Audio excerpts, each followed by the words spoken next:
নমস্কার বন্ধুরা, জিএচি কিচেন চ্যানেলে সবাইকে স্বাগত। প্রতিদিনের মতো আজকেও নতুন একটা রেসিপি নিয়ে আপনাদের সামনে চলে আসলাম। তো আজকে আমি রান্না করব কচু দিয়ে ইলিশ মাছ। তো এখানে আমি মাছগুলো ধুয়ে নিয়েছি, কচুগুলো আমি কেটে নিয়েছি আগের থেকে। তো প্রথমে মাছগুলো ম্যারিনেট করে রেখে দিব।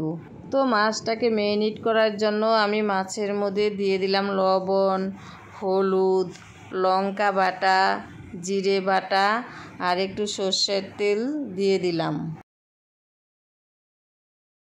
তো সব কিছু দিয়ে মাছটাকে মেখে রেস্টে রেখে দিলাম। তো এদিকে কড়াই বসিয়ে দিয়েছি, কড়াইতে তেল দিয়েছি, তেলটা গরমও হয়ে গেছে। এর মধ্যে আমি জিরা ফোড়ন দিয়ে দিলাম। ফোড়নটা লাল লাল হয়ে গেলে এর মধ্যে কচুগুলো দিয়ে দিলাম। কচুগুলো দিয়ে এর মধ্যে আমি লবণ, হলুদ, লঙ্কা বাটা, জিরে বাটা দিয়ে দিলাম। সমস্ত কিছু দিয়ে ভালোভাবে কষিয়ে নিব।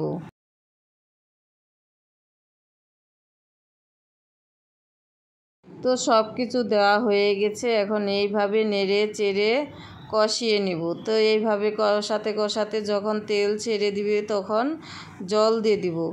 তো কষানো হয়ে গেছে, এর মধ্যে আমি জল দিয়ে দিলাম। জল দেওয়ার পর আমি সাথে সাথে মাছগুলোও দিয়ে দিলাম, কারণ মাছগুলো কাঁচা একটু সেদ্ধ হইতে সময় লাগবে। ঢেকে দিলাম। তো ঢাকনাটা খুলে দিলাম। তো দেখো কত সুন্দর হয়েছে, মাছটা সেদ্ধ হয়ে গেছে। এইভাবে কচু দিয়ে ইলিশ মাছ রান্না করলে খেতে খুব ভালো লাগে। ঝোলটাও খুব ভালোভাবে ফুটে গেছে। তাই হয়ে গেল আমার কচু দিয়ে ইলিশ মাছ রান্না করা।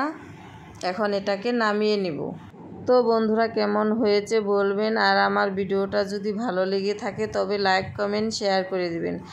দেখা হচ্ছে অন্য কোনো রেসিপিতে। ততক্ষণের জন্য টাটা, বাই বাই।